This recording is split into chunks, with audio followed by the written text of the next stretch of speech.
lo que vamos a hacer es, a partir de que terminemos con la unidad 5 de esta materia, explicamos el práctico, dejamos como siempre los tiempos para que ustedes trabajen tranquilos, y lo que vamos a hacer es empezar a ver prácticas, temas y prácticas de la otra materia del taller de tecnología sobre esta, sobre las horas de esta materia.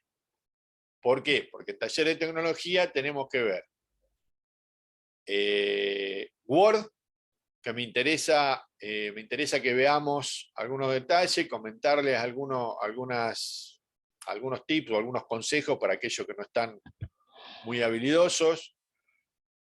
Ver el diálogo de combinar correspondencia, que es muy útil y que seguramente no lo usa nadie. Y después vamos a pasar, a pedido de Verónica, vamos a pasar a ver Excel. ¡Qué maldad! Así, ahí vamos a tratar de dedicarle un tiempito a Excel, y una vez que nos ponemos cancheros, no con la parte difícil de Excel, sino con lo que es con lo que es del día a día, que nos puede llegar a complicar la vida y que en realidad es de muy fácil resolución. ¿Viste? Vamos a ver, ¿no? Poner canchero un poquito con Excel. Y una vez que le agarramos la mano a Excel, después pasar a base de datos es mucho más sencillo. ¿Y por qué me interesa llegar a explicarle base de datos? No para que ustedes diseñen una base de datos, obviamente. Pero me interesa porque todos los programas que ustedes manejan, la gente de Dasuten, la gente que esté en mesa de entradas, la gente que esté en tesorería, en contable, en contaduría, y obviamente la gente académica, utiliza programas que en realidad es el encapsulamiento de una base de datos a través de un programa que ejecuta operaciones sobre la base de datos. Pero son en realidad bases de datos operativas, que tienen un montón de código alrededor que les permite realizar tareas, pero la base del programa es una base de datos. Entonces, me interesa que ustedes sepan un poquito de cómo es una base de datos, para que no les parezca que es mágico, sino simplemente para tener una idea de lo que es una base de datos relacional. Y después, apoyándonos en el SysACAD, ¿por qué? Porque me resulta más fácil en entorno, porque lo tengo como para mostrárselos. Les voy a explicar una serie de operaciones que sirven para todos los programas de la facultad, salvo los que no tengo a alguien de Facultad Regional de Buenos Aires acá, no. Facultad Regional de Buenos Aires, no. Todos los que estamos acá, todas las facultades, incluyendo rectorado, utilizamos SysACAD o SysAdmin o SysDasuten. Todos esos tres programas, con lo que yo les voy a explicar, les va a servir a todos.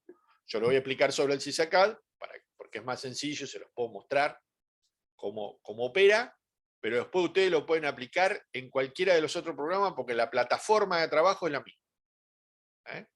Sobre todo el tema de filtros, algunos conteos, etc. Bien, entonces, si les parece, hacemos un pequeño repasito de los temas que a mí me parece que son los más importantes de la unidad 1, como siempre, de la unidad 1 hasta acá. Como siempre, me paran en el momento que hay algo, cualquier cosa, por más sonsa que les parezca, me paran y me preguntan. Tocamos los temitas más importantes. Si quieren, charlamos de algún práctico, y creo que hoy les voy a dejar libre para que se preparen bien. Si quieren, obviamente, yo voy a estar en línea, me refiero la segunda parte de la clase, yo me quedo en línea por si quieren desarrollar trabajo de esta materia o de la otra mía, no hay problema. Pero si quieren estudiar, utilizar este tiempo para estudiar para mañana, con todo placer se lo cedo. Así que, bueno, vamos a ver el PowerPoint de la unidad 1. Pero no todo. Profe, Sí. una consulta. Decime. Viste que armaste la planilla de Excel justamente con los grupos. Sí, Bien, el grupo, yo estoy en el grupo 19. sí. Es el mismo grupo que es el de sistema, ¿no? El mismo número. En los mismos, en los dos son iguales. Recién por decir por lo de Cristian, No sé qué, Cristian. Cristian Rom. Sí, está conmigo. Bueno, porque él me dijo acá que en una está en el grupo 20 y en otro está en el 19, y en realidad está en el grupo 19 en las dos. Sí, no, Bien. somos el 19 en sistemas y en taller. Sí, perfecto. Sí, sí, Ah, está bien. sí, Por sí, eso yo te decía, cuando presentamos el trabajo, como sí, hacen en otras materias que sí, nos sugirieron, sí. ¿conviene poner el número de grupo o conviene poner el nombre de cada integrante? Mira, yo tengo armado el campus para que le pongo la nota 1 y le va a todos. O sea, yo armé los grupos dentro del campus de acuerdo a lo que hablamos allá en las primeras clases. Sí. Se ve que acá me equivoqué. Ustedes pongan si quieren, pero yo con el nombre de uno, como veo quién lo presenta, ya lo estoy calificando. Si ustedes quieren ponerlo, queda más prolijo, nada más, pero igual lo veo. No, porque la profesora de comprensión dijo si poniéndolo por número de grupo le resultaba más rápido, digamos, para corregir. Se fijaba por grupo, entonces ya sabía y A mí listo. me da, la verdad, te soy sincero, me da igual. Si lo quieren poner en el Ok. número de grupo, mejor. Lo importante es que no me equivoque yo en quiénes son los integrantes del grupo, que es lo que me pasó en tu grupo No, puntualmente. no, no, no, Cristian es 19, por Está favor. bien, está bien. Sí, no, Cris, ahora yo después lo voy a cambiar. Y si le decía a él, incluso si ustedes fíjense, si en algún momento no, si al fin de la tarde no está cambiado, es porque me olvidé, avísenme, mándenme un mensajito ahí. Pero yo ahora después lo cambio. ¿Eh? Pero la verdad gracias. que a mí me da igual, porque yo ya te digo, como ya me tomé el trabajito de armar en cada materia los grupos dentro del campus, ahora el mismo sistemita me muestra. Grupo 19, pongo la nota a uno del grupo y ya calificó a todos. Ok, ok. Gracias, profe. Bien, de nada.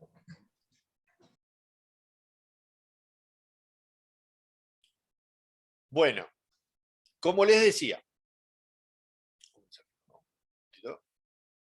el grupo 9 se dio de baja. Ah, bueno, bueno, bueno. Eh,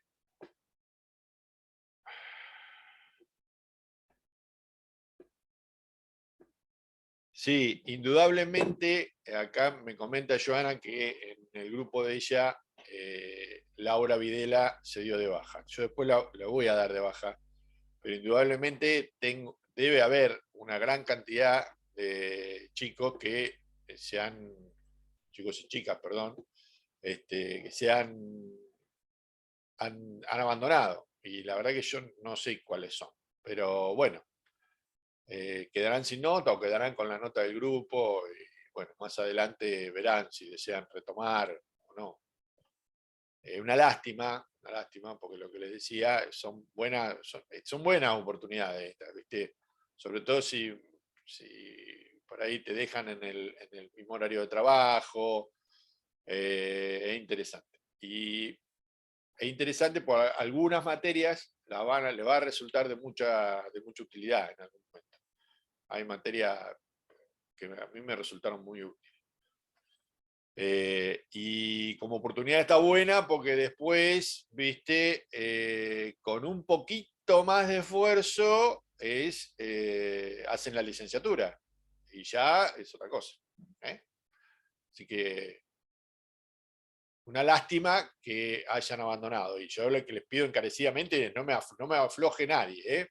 Métanle, empújense entre todos, lleguen. Una vez que. Fíjense que ya están terminando el primer cuatrimestre. A donde te quisiste acordar, listo.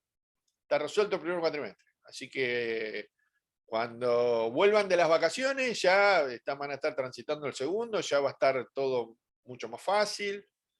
Y una vez que tocas el segundo año, si llegan a la mitad del año que viene, ya tienen la carrera hecha. Así que entusiásmense porque son buenas oportunidades. Bueno.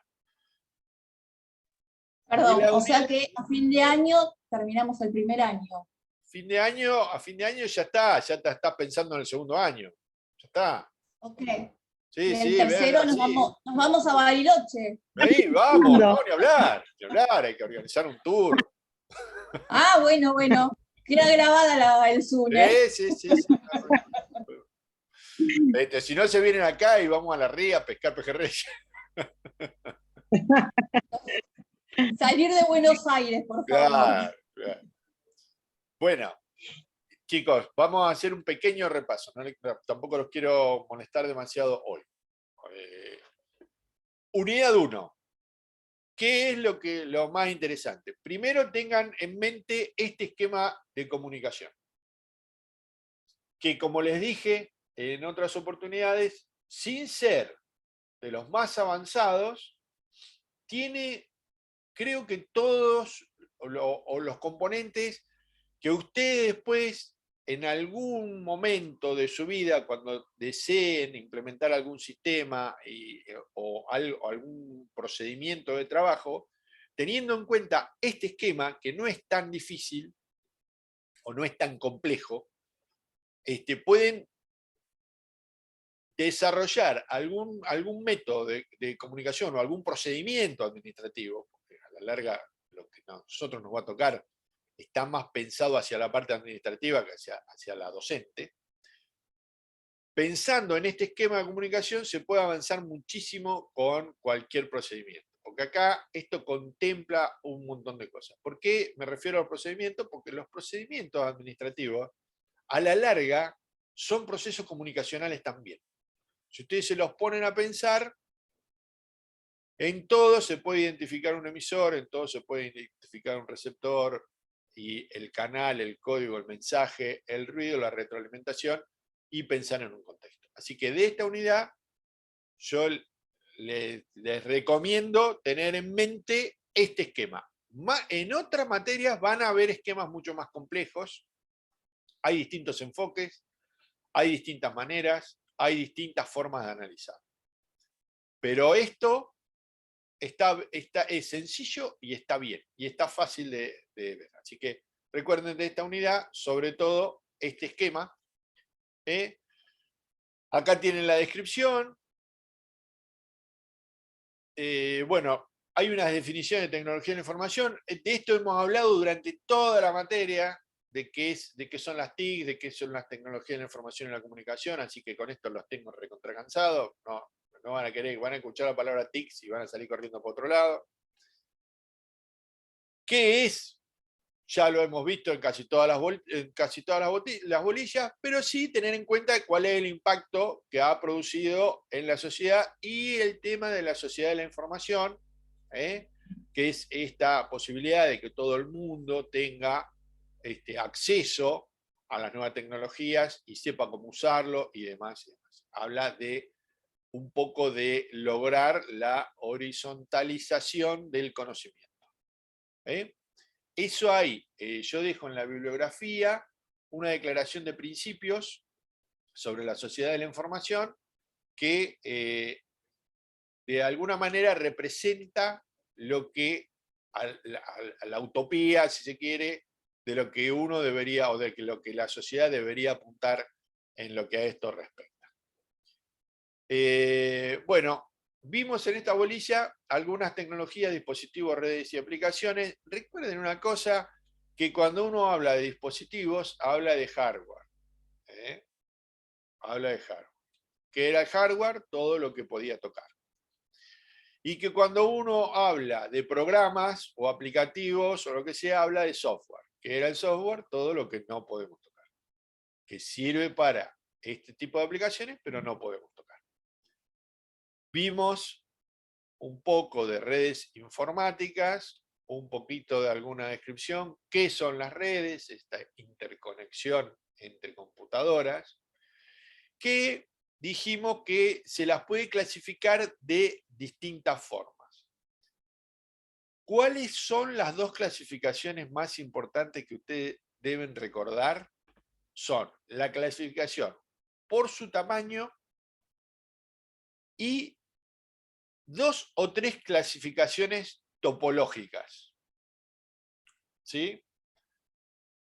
De acuerdo a su tamaño, porque cada vez es más común hablar de LAN o de WAN. Entonces, para no quedar como ignorantes sobre algo que ya vieron, recuerden esta clasificación que es muy sencilla. LAN y WAN. Después hay otras más. Por ejemplo, acá está nombrada MAN.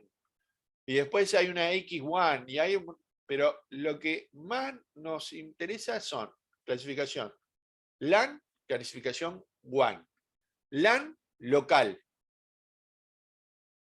WAN es grande. LAN, la L de local, W en WAN, la W de wide.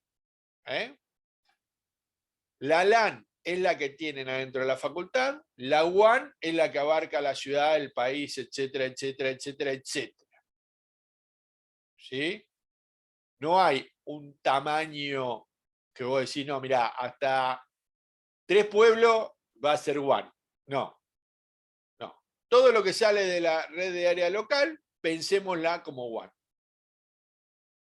Por eso les decía que van a encontrar otro que lo van a decir, no, porque la de que está dentro de la ciudad se la considera MAN porque es Metropolitan Area Network. No, no hay ahí algo tan estricto. Lo que sí sepamos esto, tenemos una LAN que es local, que suele manejar el centro de cómputos o alguien de comunicaciones que es el que la administra y que está dentro de nuestra facultad. ¿Bien? Y tengo una WAN que es lo que sale fuera de la LAN. Listo. ¿Estamos?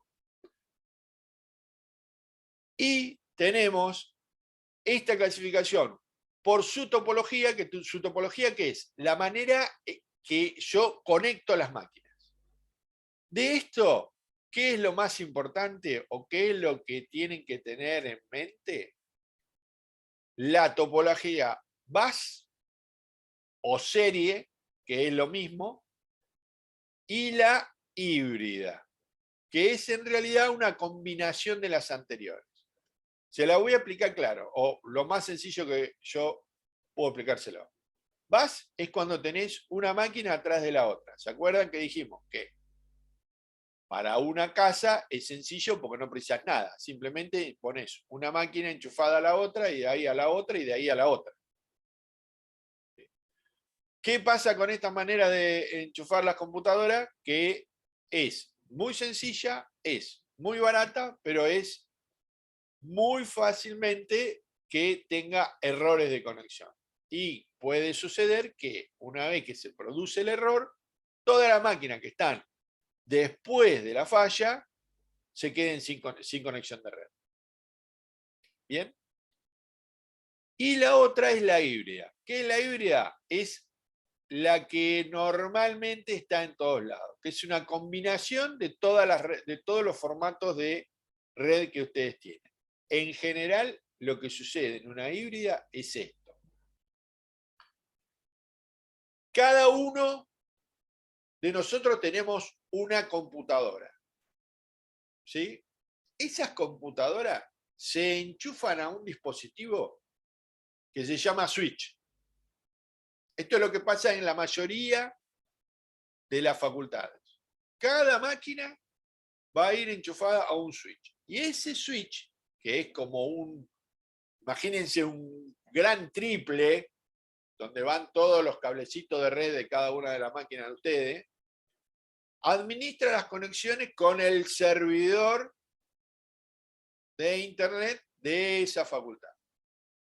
Obviamente es mucho más complejo, pero si ustedes recuerdan más o menos esa manera de enchufar las cosas, van a tener una idea bastante clara de cómo es la red. Después, cuando en su momento lo vimos, charlamos, dijimos que no, que entre switch había en realidad una conexión más rápida, que suele ser de fibra óptica, que la conexión de máquina a máquina se producía por cables UTP y bla, bla, bla, bla, bla, bla.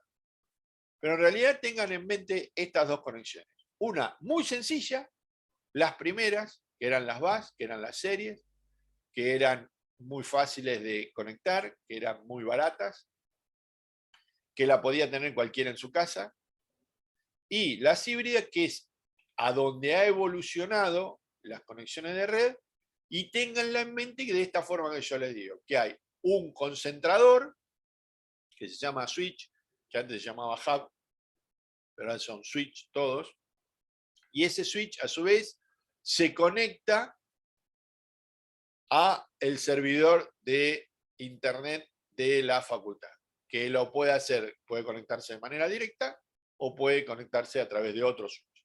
Bien, listo, eso nomás. Listo, de esta unidad creo que no hay nada más. El método que viajan los datos dentro de la red, en algún momento se los expliqué. Bueno, si lo recuerdan, sí, por ahí tener en cuenta que la información dentro de las redes viaja en forma de paquetes, y que cuando hay mucha información se puede congestionar la red. ¿Qué es lo que pasaba? ¿Se acuerdan que lo charlamos en algún momento? Cuando en las redes de las facultades había conexionado de videoconferencia, que había mucho consumo de datos, entonces eso hacía que los paquetes tengan poco lugar para viajar y entonces las conexiones se hacían medio lentas. Pero recuérdenlo, lo más importante era esto que hablamos de topologías, la VAS y la serie, y el tema de el tamaño de la red LAN y WAN. Y no más que esto. No más que esto. Después vimos lo de sociedad de la información, que era lo que les mencionaba antes. Lean las declaraciones de principio de la sociedad de la información, que está dentro de la bibliografía, y ya está con esta unidad. ¿Hay alguna pregunta sobre esta unidad? Más o menos la recordaban, tenían claro. Si surge alguna duda, soy todo oídos. Si no, pasamos a repasar la próxima unidad.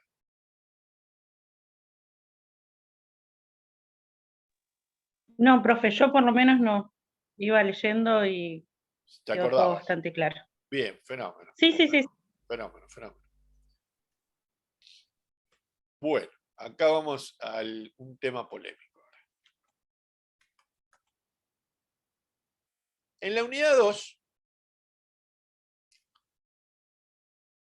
estuvimos mucho tiempo, y creo que todavía aún hoy surgen algunas dudas respecto de cómo clasificar dato y cómo clasificar información.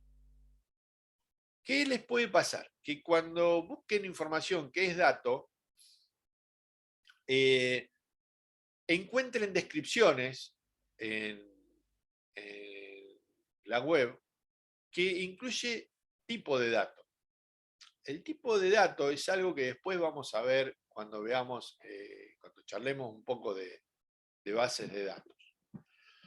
Pero eso no es tan importante. Lo importante es saber distinguir qué es dato de qué es información. Y para eso, ¿se acuerdan que charlamos mucho de algún método que nos permita, a simple vista, darnos cuenta de si estoy hablando de dato o estoy hablando de información? Atenti que después en el coloquial podemos confundirnos, no tenemos que ser tan estrictos, podemos llegar a confundirnos, pero cuando les toque pensar, a ver, esto que tengo adelante, ¿qué es? Si es dato o información, recuerden esto. El dato, si yo lo miro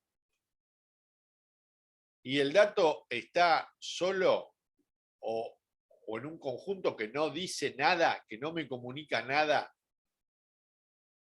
entonces ahí lo puedo definir como dato. Si yo al dato lo trabajo, lo proceso y obtengo algún resultado, estoy en presencia de información. ¿Qué quiere decir? Que si yo entiendo qué es lo que está significando o me sirve a mí para tomar alguna decisión, lo que yo tengo adelante es información.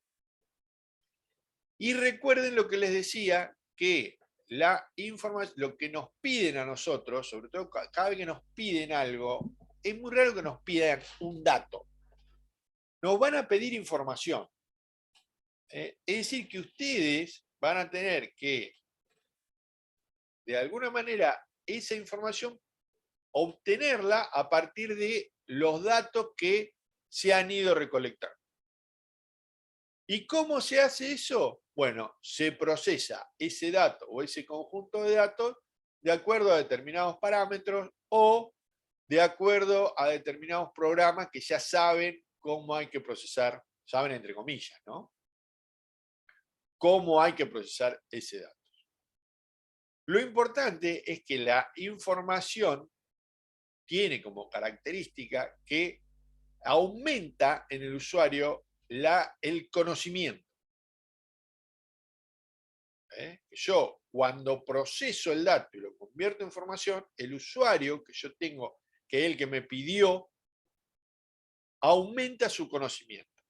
Y le tiene que permitir, o le debería poder permitir, eso ya es algo que después hará el usuario, la toma de decisiones. Por eso yo en algún momento les decía, guarda cuando les pidan cosas, hay veces que conviene hasta quedarse un cachito corto, porque muchas veces, o lo que a mí me dicta la experiencia, es que muchas veces el que te pide información no sabe ni siquiera él muy bien lo que te está pidiendo.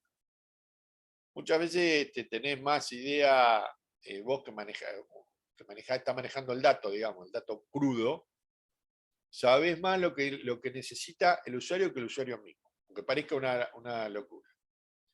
Pero esto es muy común, nos pasa muy seguido en el departamento nuestro. Así que bueno, tengamos en cuenta eso y tengamos en cuenta que para recuperar la información tenemos que contar con algún programa o tenemos que contar con algún procedimiento o con algún proceso que me permita recuperarla y nos permita mostrarla de una manera sencilla para que el usuario entienda el resultado que yo le obtuve. Entonces, otra de las cosas que vimos en esta unidad es que que la información debe ser recuperada mediante algún método. Y dijimos que usualmente esos métodos son programas y que esos programas arrojan información en forma de informes. Acá vimos esto de tablero de comandos. Esto lo van a ver en otro lado también, pues yo lo recuerdo que se vio en otro lado, que es muy interesante. Por ahí hacemos algo en Excel, de esto, que es muy interesante de armar. Primero vamos a ponernos cancheros, así que no hay problema. Después vemos a ver si da para hacer el tablero de comando o no. Y acá les armé una pirámide donde después de la recuperación, si el usuario que recibe acá, después de la recuperación, el usuario que recibe, a su vez lo vuelve a procesar en su propia manera, lo que termina generando es el conocimiento. Entonces, partimos de un dato, lo procesamos, obtenemos información, recuperamos la información, se la presentamos al usuario, el usuario la procesa él internamente, ya se verá cómo, y eso le genera conocimiento. ¿Está? Entonces, dato, información, y esta pirámide, recuérdenla. Bien, y después charlamos un rato de, perdón, pechito. Ahí. De las distintas, de cómo fueron avanzando las web, o la manera de ver las páginas o cómo fue avanzando la Internet, o como ustedes lo quieran ver. El tema es que dijimos que salimos de un concepto web 1.0, que fue lo primero, y nosotros vimos hasta 4.0. No significa que ya no se esté trabajando sobre web 5.0, pero que tenía estos cuatro estadios tenían características que la distinguían. Que si bien dijimos, no podemos hacer una raya y decir, bueno, hasta el 31 del 10 del 2003 fue web 1.0, de acá en adelante fue web 2.0. No. Dijimos que esto es como un avance que se va dando año a año y que el hecho de que hoy se hable de web 4.0 o web 5.0 no significa que los otros desarrollos que se han producido en las versiones anteriores se hayan dejado de lado. Si querés, bueno, web 1.0 ya muy raro que encontré. Yo acá les dejé la primera página web, si alguno quiere entrar a verla como era una cosa muy sencilla, eran unos hipertextos ahí y nada más. Pero sí sucede que web 2.0 vemos ejemplos, o vemos, no significa que, ¿cómo les diría? O sea, no es que no existe más la web 2.0, existe, pero son páginas diseñadas de una manera distinta a cómo se diseña hoy una página web. Las páginas web hoy, en la próxima versión, después de la 2.0, que tenía como función que sea primordial, que sea abierta y participativa, ¿se acuerda que la idea era que los usuarios hagan uso de la red y les sea más sencilla de utilizar, era como universalizarla más. Dijimos que la web 3.0, en lo que avanzaba, era sobre todo en la manera de búsqueda de la información. Acá es donde entraron a tallar las grandes empresas de búsqueda. Acá es donde Google se hizo fuerte, digamos. Las páginas empezaron a pensarse ¿para qué? Para que sean más sencillas de accederse, pero además para que sean más sencillas de encontrarse. Y para eso incorporan esto de que las webs sean semánticas y el tema del concepto del microformato. El microformato, imagínenselo como una palabra clave dentro de la página web. Entonces, todo el sitio donde está alojada esa página es más fácil de encontrar y obviamente, atenti, porque se ponen también, aumenta la vulnerabilidad. Esto es algo que por ahí no lo charlamos, pero el hecho de que esté más a la vista hace que sea más fácil de atacar, o sea más fácil de ver, o sea más fácil de tratar de dañar. Gente muy mala en Internet y gente muy aburrida que se dedica a hacer lío. Entonces, esta manera, esta sencillez hace que sea alcanzada por cada vez más gente dañina. Y el tema de la web 4.0, que sobre todo tiene como característica la ubicuidad. O sea, que incorpora todo lo de las anteriores, pero además te da esa sensación de estar presente en todos lados. Eso es que sea ubicua. ¿Vos te parece que en todos lados? O sea, es más, es tan común que esté en todos lados que cuando no está, no lo podés creer. Vos decís, ¿cómo no? Esto no tiene internet, ¿cómo puede ser? No puedo llegar a... ¿Por qué no? ¿Por qué tengo que usar los datos? ¿No les pasa que ya te acostumbras tanto a que está en la plaza, está en la ruta, está en cualquier local, está en la municipalidad, y es como que de golpe vos decís, uy, acá no hay wifi, y te resulta extraño. Bueno, eso es el tema de la ubicuidad, esa sensación de que en todos lados tenés acceso a la web.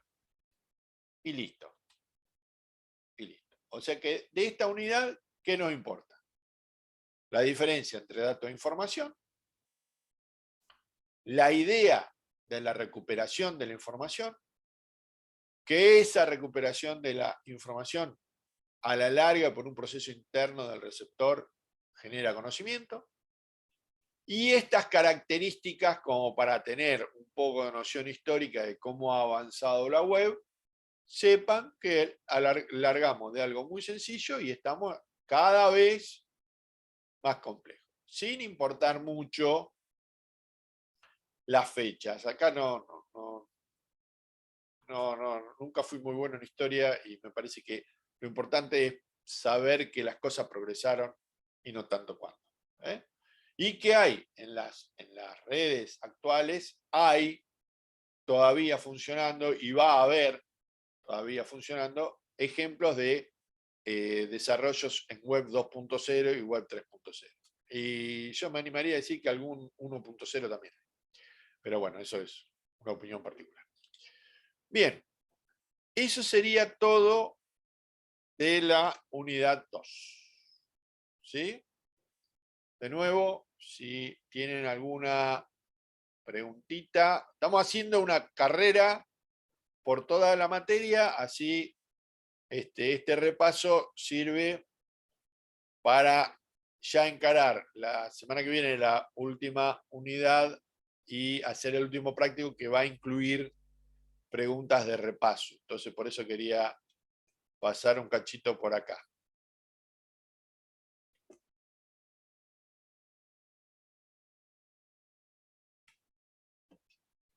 Si está todo bien, sigo. Si los estoy aburriendo mucho, me dicen y paramos un rato, pero preferiría, si quieren, hacemos una más. Así después les doy un rato. Sigamos, profe. Bien. No, la unidad 3 está buena. La unidad 3. Vamos a la 3. Bueno, la unidad 3 es, sobre todo, es el tema este de los casos de la comunicación mediada por TICs, que tenemos que hacer hincapié en estos 4 casos. En que sea 100% presencial. Ah, perdón, no les puse a compartir la pantalla. Yo estoy hablando como... Pará. Dijo Fantino. Ahí estamos. Bien. Unidad 3. ¿Qué es lo más importante que vimos? Estos 4 casos que se pueden dar en la comunicación mediada por TIC. Que sea el 100% presencial, que sea semipresencial, que sea híbrida o que sea el 100% virtual. ¿Sí? ¿Qué pasa con las clases que son el 100% presencial? Bueno, el 100% presencial es una clase tradicional, tal cual la recordamos. ¿Qué pasa? La materia habla de TICs, o sea que por lo tanto las TICs de alguna manera tienen que estar presentes.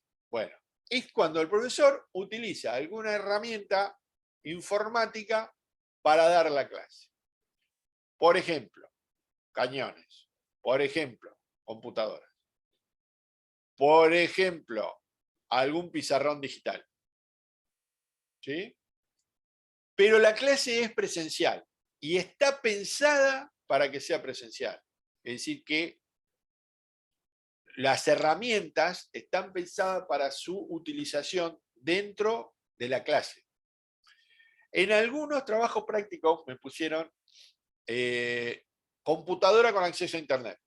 No es que esté en desacuerdo en eso, pero es como que acá la conexión a Internet no debería jugar un papel fundamental, porque en realidad está pensado para que sea de un uso presencial. Me pueden decir, bueno, pero justo la clase esa, el profesor quiere enseñar cómo navegar por internet. Listo, está bien, tiene razón. Pero recuerden, cuando pongan como ejemplo que estas clases que son 100% presenciales, están pensadas con un docente al frente del aula que va a utilizar las herramientas de tecnología de la información y la comunicación como un complemento de esa clase presencial. ¿Bien? 100% presencial es así.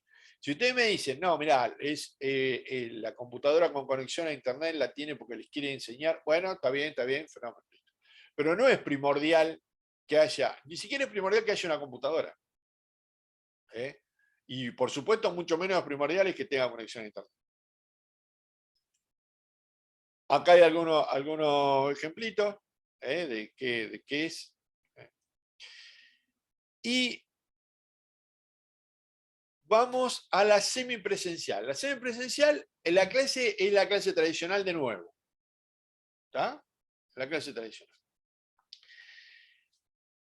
Acá ya, si bien podemos usar los mismos recursos que en el ejemplo anterior, ya empezamos a hablar de comunicación fuera del horario de clases. Empezamos a hablar de distribución de recursos fuera del horario de clases. ¿Sí? Pero todavía estamos pensando en que la comunicación de manera primordial es en el horario en que se dicta la materia. ¿Estamos? Entonces, en la semipresencial tenemos un diseño de la materia que está pensado para que haya una comunicación en el momento que se realiza, en tiempo real, entre docentes y estudiantes, pero tiene muchos complementos que le permitirían, sobre todo la distribución de materiales, hacerla fuera del horario de la materia. Por ejemplo, tiramos una opción, dijimos correo electrónico. Correo electrónico para desparramar trabajos prácticos. O blogs. Los blogs sí que no se usan, hace mucho que no se usan, pero se podrían utilizar. O algún foro se podría utilizar también. Pero no es la esencia. La esencia de la semipresencial es todavía la clase tradicional. Después la clase híbrida. ¿Qué pasaba en la clase híbrida? Dijimos, acá también hubo, en la resolución de los trabajos prácticos, algunas opiniones encontradas. La clase híbrida está pensada, igual que en la presencial o en la semipresencial, para verse dentro del horario de clases. La hibridación es un concepto que nació para complementar la clase presencial y permitir a aquellos estudiantes que no pueden estar físicamente presentes en el aula por alguna razón. La razón no pueden estar puede ser también una razón de la facultad o de la universidad. Por ejemplo, no tiene capacidad, no le alcanza el lugar para que le entren esa cantidad de estudiantes en el aula. Entonces, tiene que buscar alguna solución para que ese tipo que ese día no puede entrar porque no tiene cómo hacerlo, reciba una clase igual o lo más parecido posible al chico que está sentado en el aula escuchando al docente. ¿Cómo se logra eso? Bueno, hay algunos recursos, algunos elementos. Yo les mostré una foto de cómo era acá en la facultad, con una cámara que toma al pizarrón como si fuera una pantalla y permite que a medida que el docente va dibujando o escribiendo en el pizarrón, el receptor remoto, el que no está en el aula, ve ese pizarrón cómo se va a escribir. Entonces, con una combinación de pantallas de presentación, de cámaras web y de estas cámaras captivas. Captiva es una marca, les digo, para meterle un nombre. En este caso, esta cámara captiva, lograr lo que más se parezca a la presencialidad.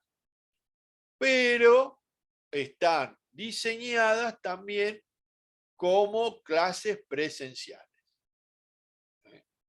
¿Por qué les hago hincapié en esto? Porque en esta unidad también vimos lo que era algo que era sincrónico y asincrónico.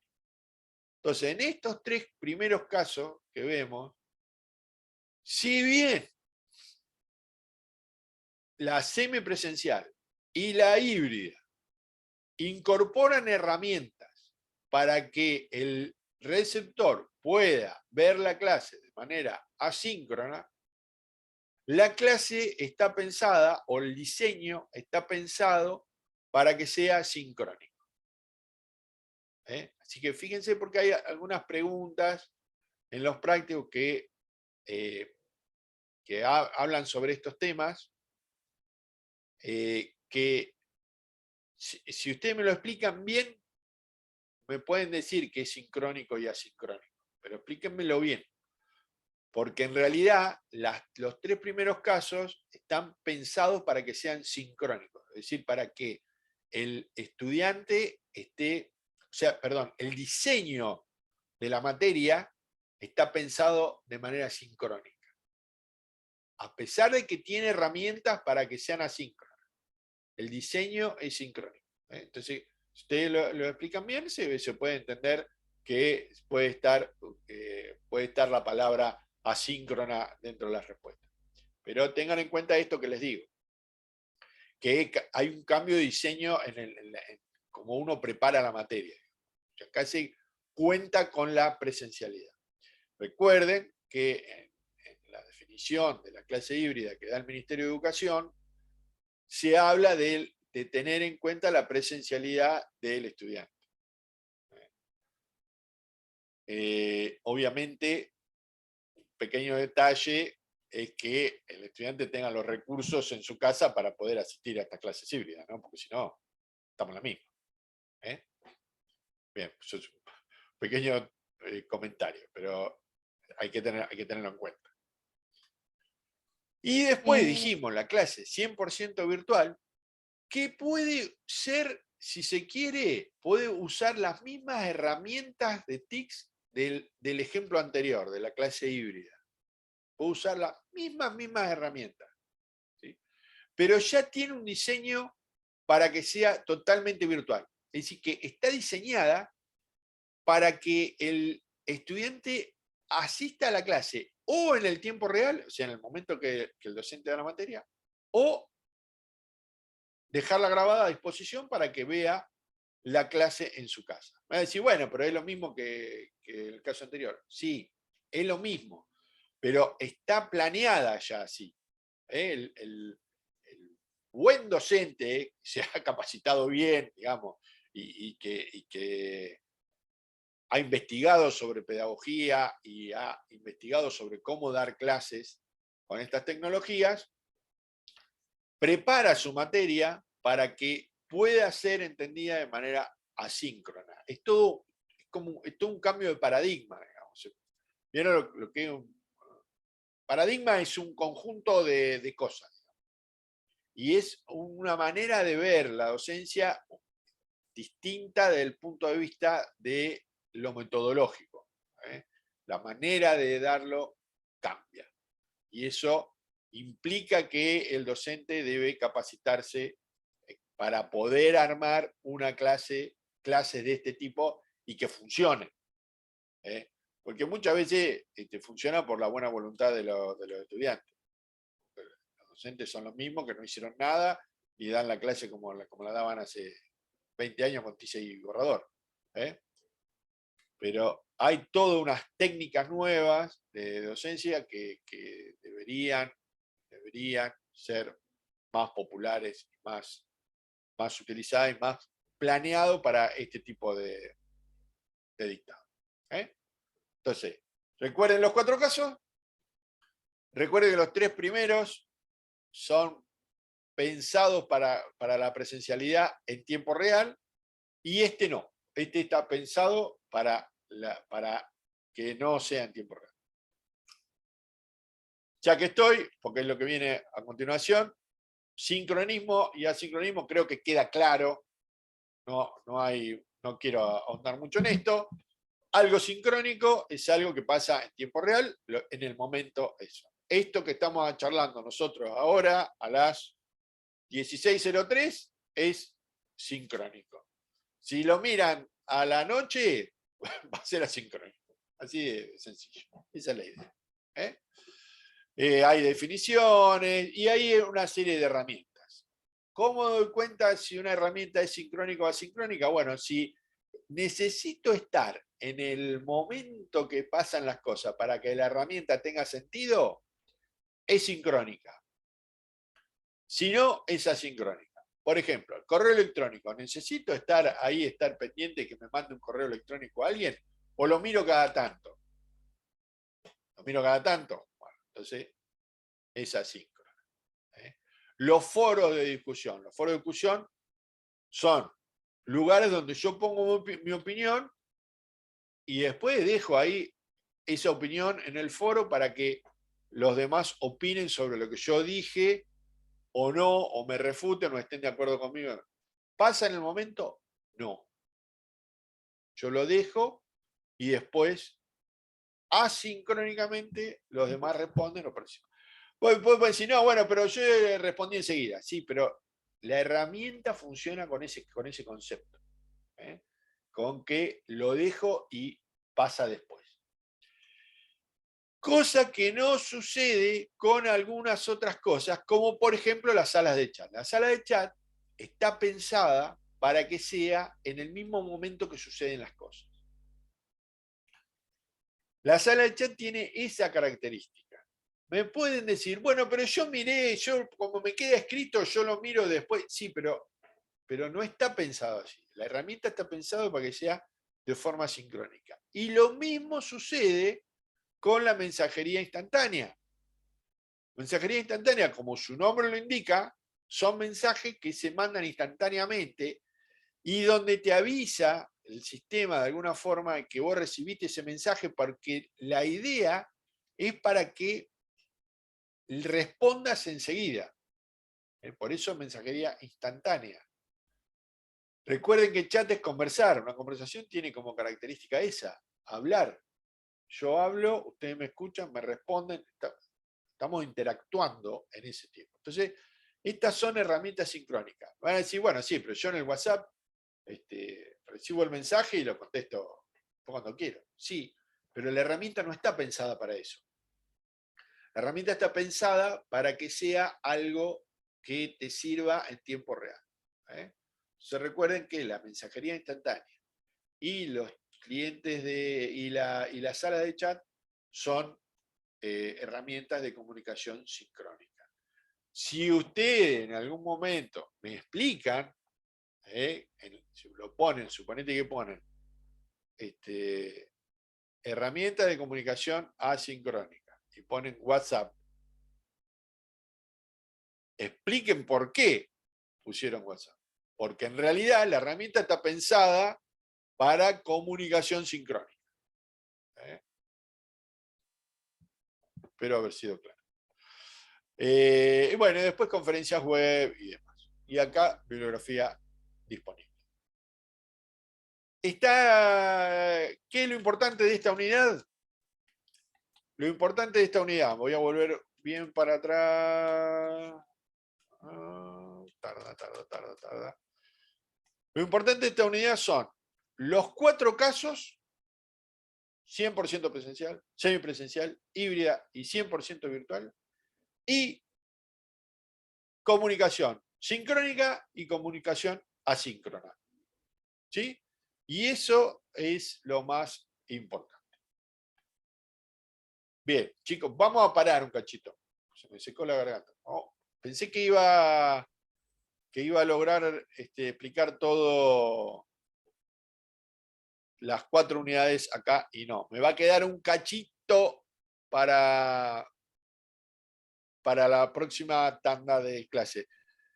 Yo preferiría, si no le molesta, hacer un descansito, 10, 15 minutos, y en 10 minutos ver la unidad 4, así a vuelo de pájaro, y ya para que la clase que viene metamos la unidad 5. ¿Les parece bien?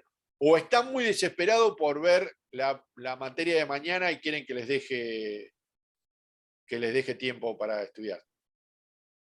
Como ustedes prefieran. No, al menos yo prefiero tomar algo caliente primero. Bien, listo, dale. Hagámonos un té, alguna cosita así, y démonos 10, 15 minutos, son 4 y 10. Y 20 y 25, en 10 minutos vemos la otra unidad y ya ahí sí les doy un rato. ¿Eh? Listo, Dale. gracias.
Bueno, vamos volviendo.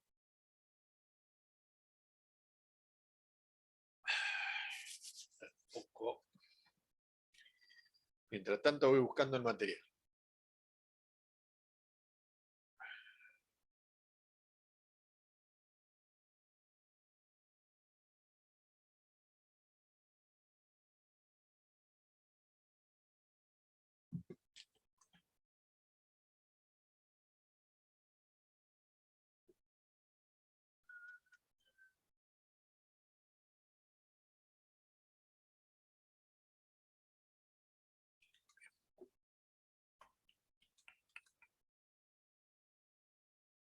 Bueno, si quieren empezamos así los libero lo más rápido que podamos.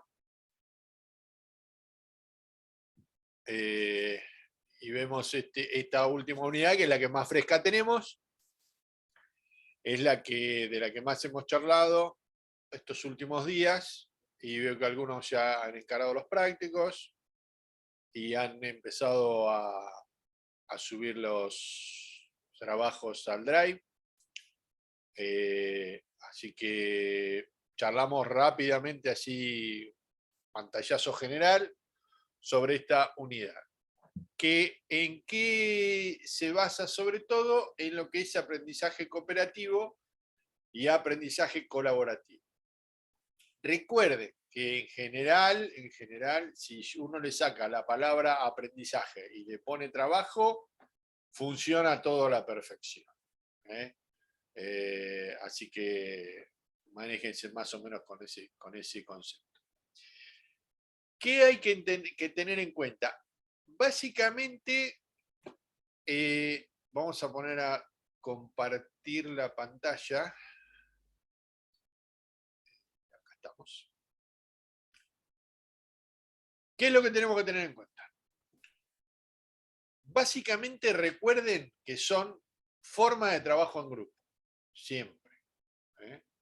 Que la gente que sabe ha hecho una distinción entre lo que es el trabajo cooperativo y el trabajo colaborativo. No es que el colaborativo avanzó y superó al cooperativo, sino que son herramientas distintas, que deben ser utilizadas de acuerdo al momento de la educación que yo estoy atravesando. Yo hablo de educación, pero a nivel laboral es exactamente lo mismo. Cuando a ustedes les toque definir, si es que les toca definir en algún momento, yo creo que sí, todos en algún momento van a estar en condiciones o van a estar en posición de definir cómo trabaja un grupo de trabajo. Ustedes van a tener ambas herramientas a disposición y sepan que ambas herramientas que son de trabajo en grupo tienen algunas características distintas. Y en caso de ser ustedes los que organicen la tarea, su manera de interactuar con el grupo va a ser distinta.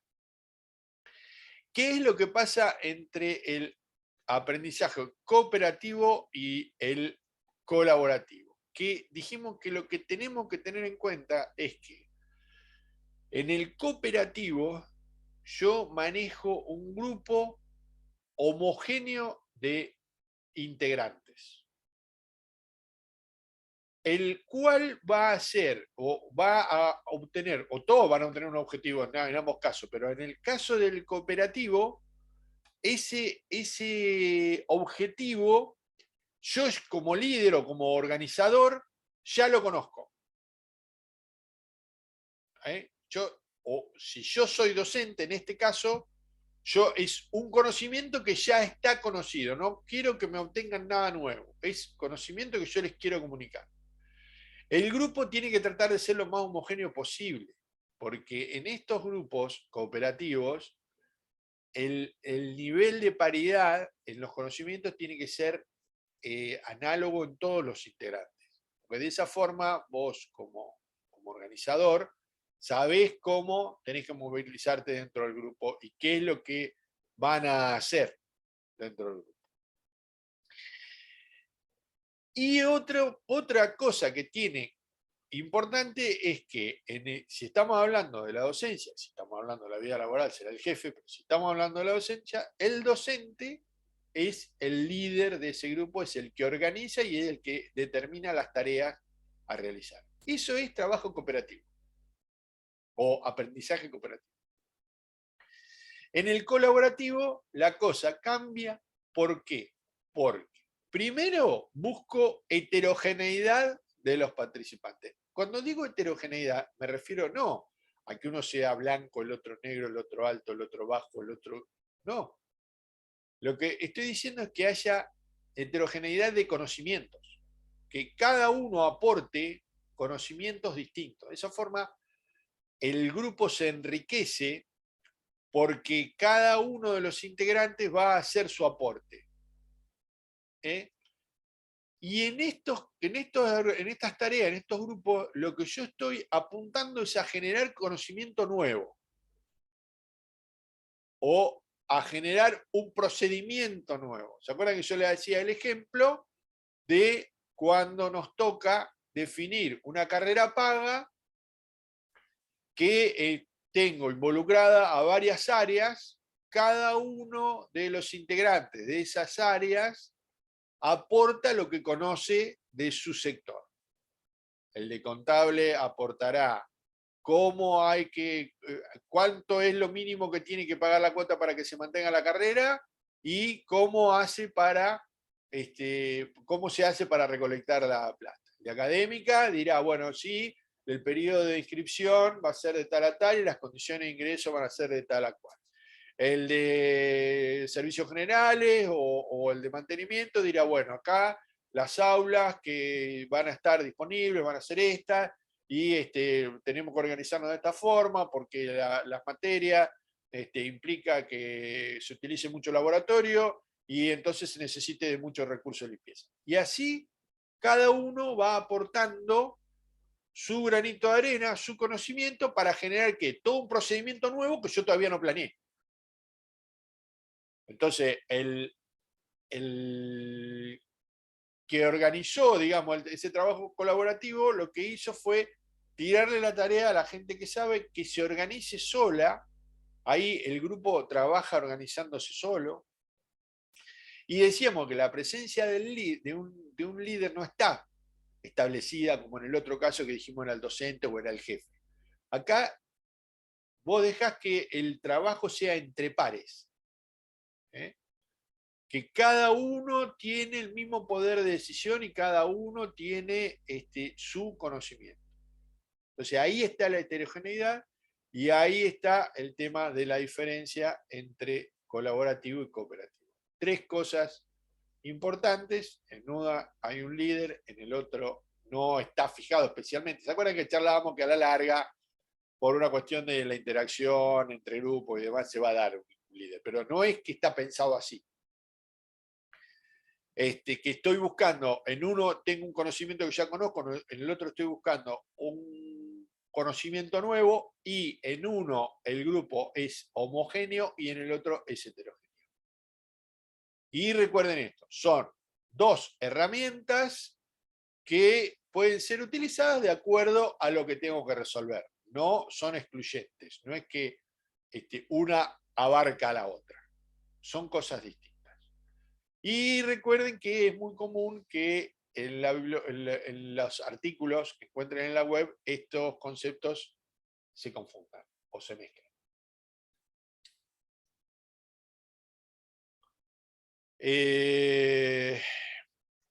Creo que no hay mucho más.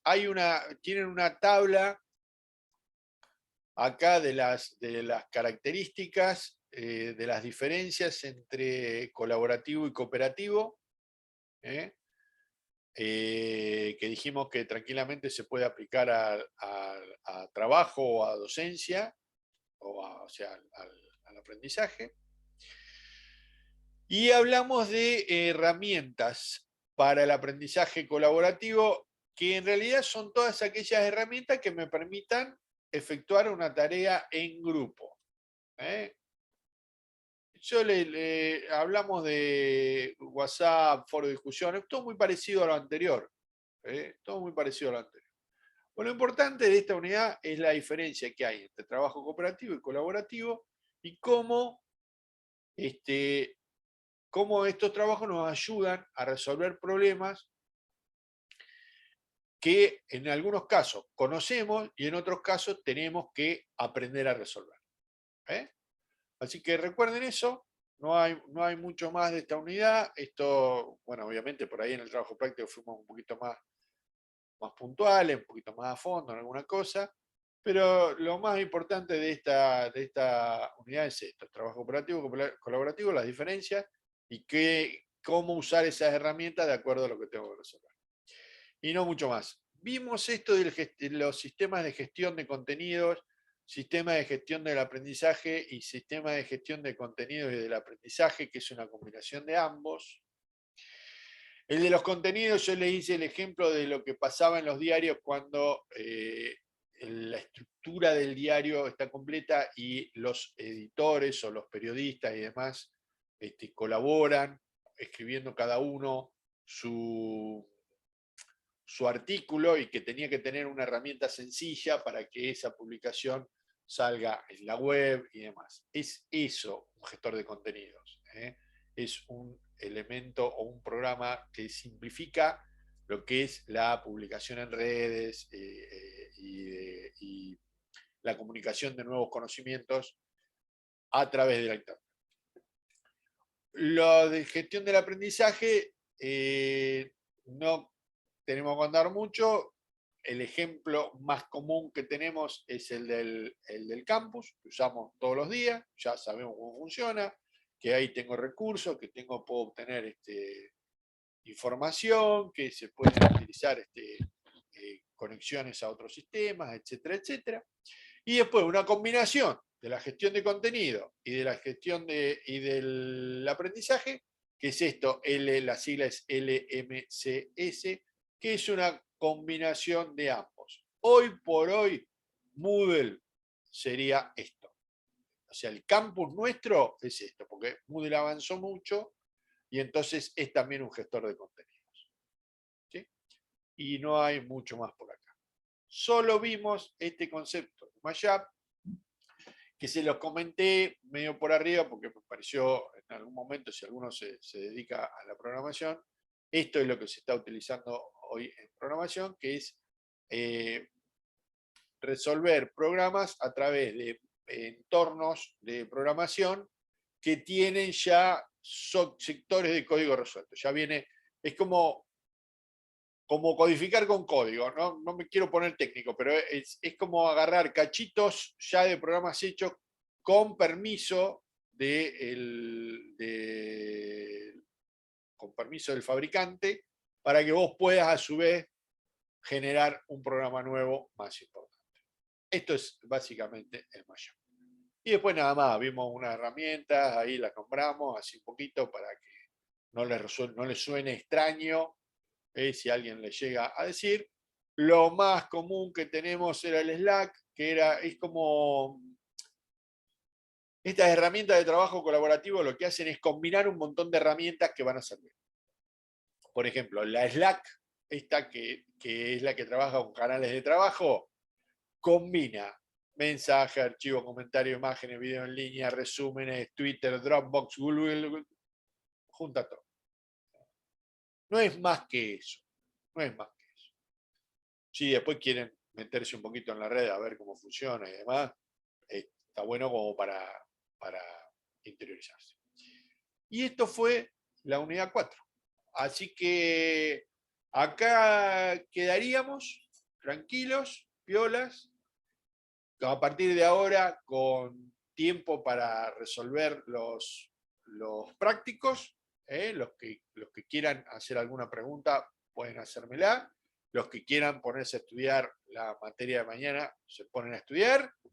Quedan 20 minutos a su disposición para lo que quieran. Hasta las 5 de la tarde acá voy a estar conectado. Así que lo que quieran preguntar, todo oído, y si no, pónganse a estudiar. Mira que mañana va a estar bravo, No, es sencillo. Me dijeron los chicos que iba a ser sencillo, así que confiemos en eso. Profe, yo tengo una pregunta Sí, con decime, respecto al trabajo 4. decime. Nosotros ya lo entregamos y lo compartimos. Nosotros ya trabajamos en un Drive, así nos estamos manejando con todas las materias. Ay, perdón. Y le compartimos a usted una sola de las carpetas, que es la unidad 4. Sí. Entonces yo le hice unas modificaciones acorde de lo que fui escuchando, y si lo tengo que volver a subir al campus o lo puede ver directamente usted del Drive. Yo corrijo en el campus. Ah, bueno. El Drive se lo Entonces pedí bajo. para que ustedes vean cómo funcionaba la herramienta. Fenómeno, si ya lo venían utilizando, no se lo tendría que haber pedido. Bueno, pero la idea era que ustedes vean cómo funcionaba la herramienta. Les pedí que me compartan porque así veían cómo aparecían los comentarios y ver bien la potencia de la herramienta. A los que pude les fui haciendo comentarios, a los que lo subieron, pero no son comentarios como para que ustedes lo corrijan, lo amplíen, lo acomoden y demás. Y después Bien. Entonces, yo corrijo en el campus. En el campus normalmente yo hago lo siguiente. Si veo que ya está como para cualificar, listo, califico y ya está. Si veo que no, que hay cosas que no me gustan para nada, les digo que lo vuelvan a subir. Así que fíjense en los comentarios. bueno. Yo voy poniendo. Si yo veo que el trabajo viene bien, que ya está, listo, no los molesto más, se acabó ahí. Y recuerden una cosa que quiero decir, 80, 90 son una nota bárbara también, porque tengo algunas quejas por ahí, Sí. ¿por qué fue 80? Bueno, 80, 90 son notas espectaculares, 70, son todos aprobados. Yo cuando estudiaba calificábamos 4 era aprobado. 4 era la nota que buscábamos. Después de ahí en adelante. Era todo regalo. Sí. No. Entonces, los comentarios. No, fíjense, si yo no me acuerdo, la verdad no me acuerdo de tu trabajo. Pero si les Yo puse. estoy con los Salas, Bueno, es mi apellido. si vos si le hice algunos comentarios y los querés corregir, corríjanlo, no hay problema. No hice ninguno. No sé si ¿Cómo? lo vio todavía, bueno, por eso que no sé si lo vio el trabajo todavía, no tengo ningún comentario. No, Yo lo subí ayer. la verdad que no me puse a corregir lo de la unidad 4. Todavía estoy con los de la 3. Ahora me voy a dedicar un rato a eso. Bueno, yo espero y de ahí corrijo y vuelvo a subir cualquier cosa. Dale, sí, no hay problema. Yo después en el campo vuelvo a observarlo. Si lo veo que está igual, lo vuelvo a observar. Listo, gracias, profe. De nada.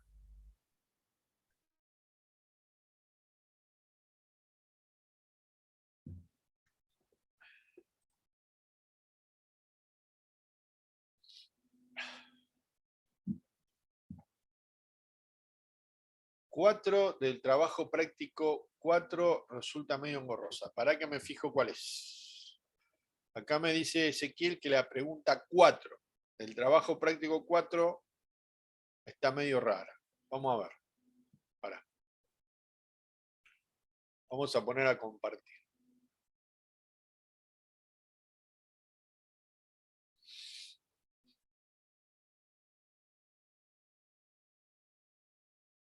Acá tenemos. La pregunta 4 dice esto. Dice, si necesitara dar un conocimiento ya existente a un grupo homogéneo de receptores, ¿qué sistema de trabajo / enseñanza utilizaría? ¿Colaborativo o cooperativo? Justificar la respuesta. Bueno, fíjense lo que charlábamos hace un ratito. ¿Cuál es la característica del trabajo colaborativo? Las 3 cosas que dijimos que eran importantes. Que no hay un líder prefijado, que los integrantes tienen características de heterogeneidad y que estoy buscando un conocimiento nuevo. Acá te dicen que El grupo es homogéneo, listo, no es heterogéneo. No estoy buscando un conocimiento nuevo. Le estoy dando un conocimiento ya existente. ¿Qué voy a utilizar? Cooperativo. Bien. Pero ahí, claro, exacto, porque hay homogeneidad. ¿Qué quiero? Que justifíquenlo, pero pónganse creativos y Ponemos corporativo porque tal y tal, claro. claro, pongan que quede bonito, una redacción Bueno. linda. Le ponemos flores, profe. Eso, un dibujito, un ratón Mickey, una cosa así. Ok. Eso sube la nota. Obviamente, obviamente. Buenísimo.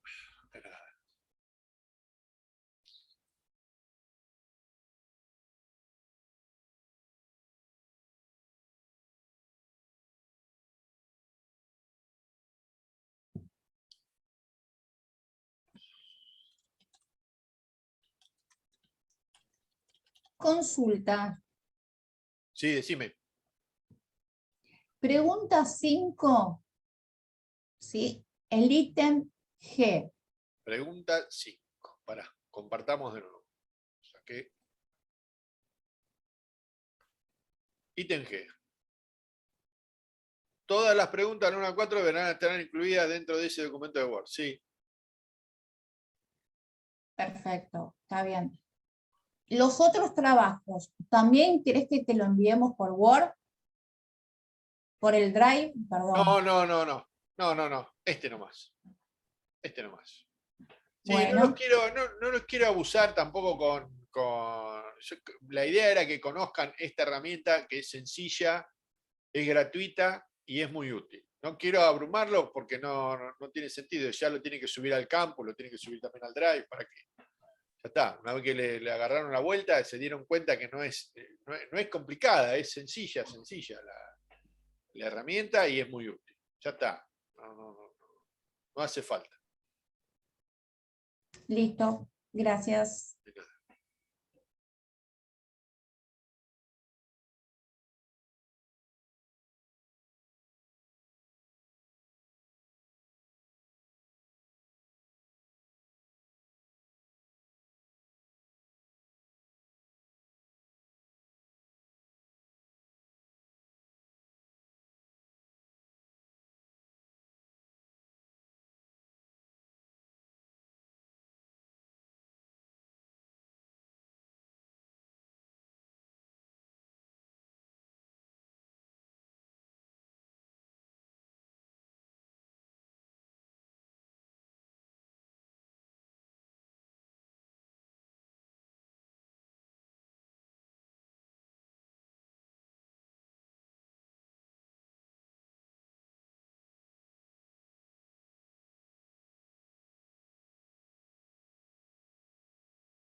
Bueno, gente, los libero, porque veo que no hay más preguntas. Igual, como siempre, queda abierto el canal para lo que quieran preguntar, vía mensaje o correo electrónico, no hay ningún problema. Que tengan mucha suerte mañana y nos vemos el jueves, que vamos a arrancar con un poquito de Word. Así nos entretenemos. Mucha suerte, ¿eh? Nos vemos Gracias, profe. Gracias, Hasta el jueves. profe. Hasta el jueves. el jueves.